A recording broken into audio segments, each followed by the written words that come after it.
Fear of abandonment is one of the most common symptoms of BPD, and this can make folks who struggle with this specific disorder hypersensitive and hyper-aware of both rejection and abandonment, even if there's no real threat. But what happens when we actually do get rejected or abandoned? If you're curious to know, then I encourage you to stick around.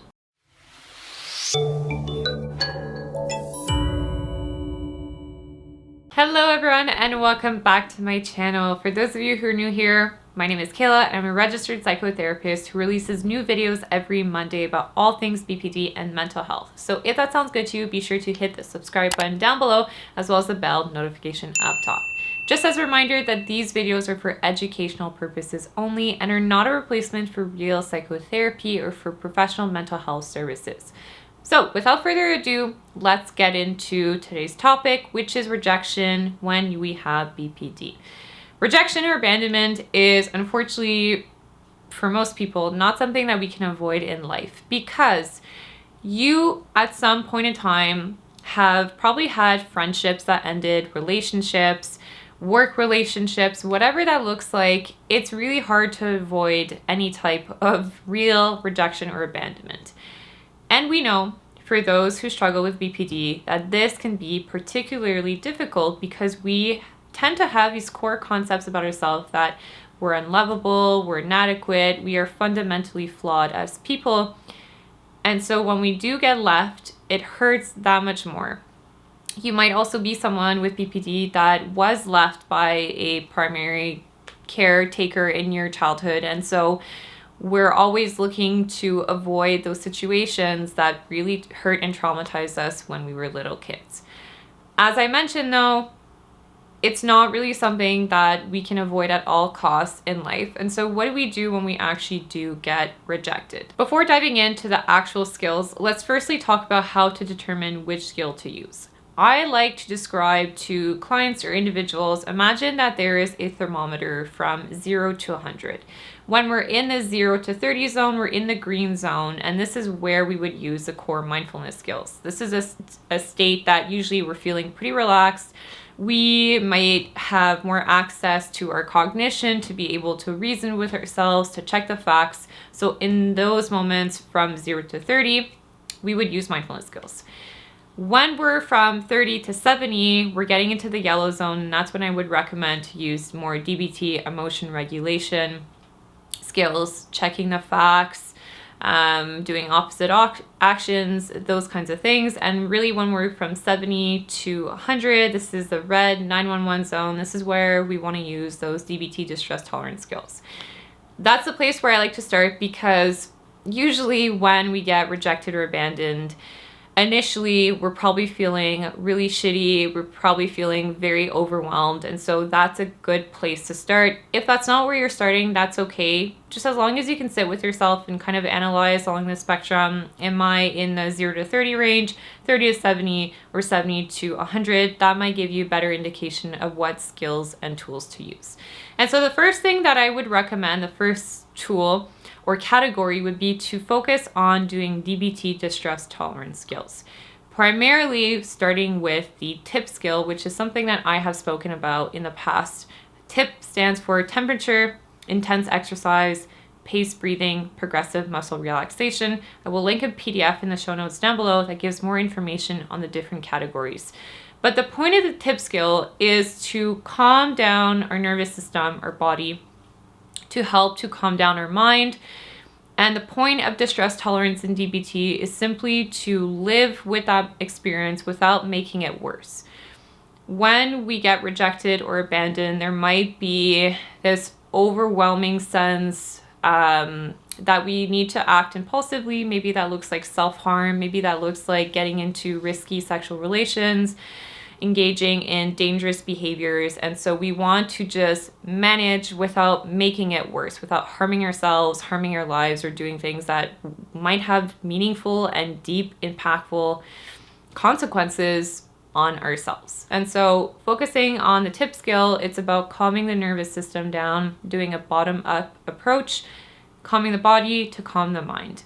Other distress tolerance skills that I like to recommend for abandonment or rejection specifically, focusing on self-soothing. So using the 5 senses, whether that's using scented candles or warm and cozy blankets. So making ourselves in a self-soothing and comforting environment to help make us feel as safe and secure as we can.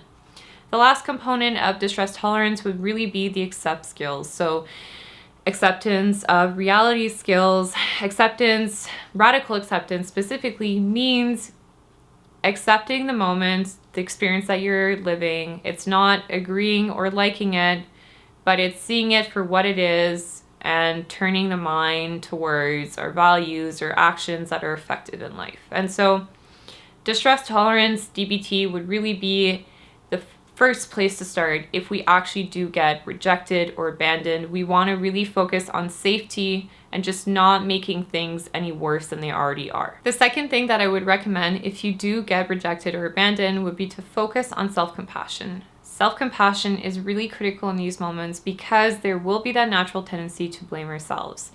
We will go back to those natural patterns that are really deeply ingrained within us to think, this is because of me. I am wrong as a person. I am unlovable. I am flawed. I am defective. I am the reason why all these people keep leaving me.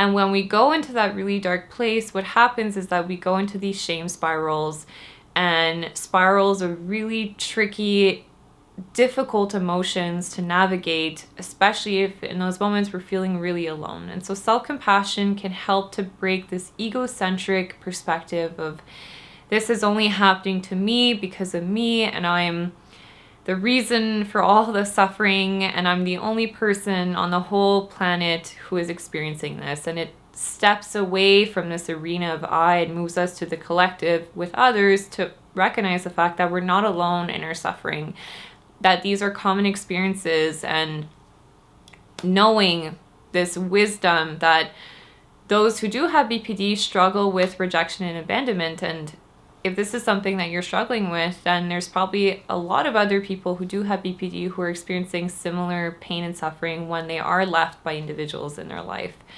So self-compassion can extend kindness to ourselves, and it can help to soothe ourselves in really difficult moments. Again, self-compassion, it's kind of like those reality acceptance skills that we're focusing on just not making the moment already worse and already as terrible as it is. And so it's about extending kindness to ourselves and acknowledging the suffering and offering ourselves words of kindness, telling yourself that you're here, that you're not going anywhere, that you're doing your best. So reminders to step away essentially from the shame. In those really difficult times, it's really important for all of you also to focus on finding a strong support system, whether that's your therapist, your family, your friends, co-workers, whatever that looks like. Surrounding yourself with people who love and care about you and not isolating yourself.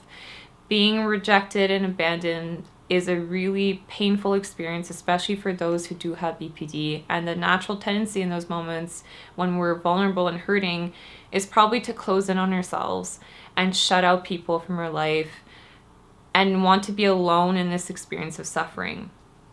Extending that and asking for help and leaning on others will be the way out of your misery. And so those are 3 general recommendations. So firstly, the DBT distress tolerance skills, focusing on the TIPP skill, self-soothing, and the reality accept skills. Then moving to self-compassion, and lastly, to really making sure that we have a strong and solid support system in those difficult moments. There are many different things that you can do additionally. Of course, I have guided meditation videos, which I will just link above here, that might be useful to help you feel soothed and calm. There's books that you can read.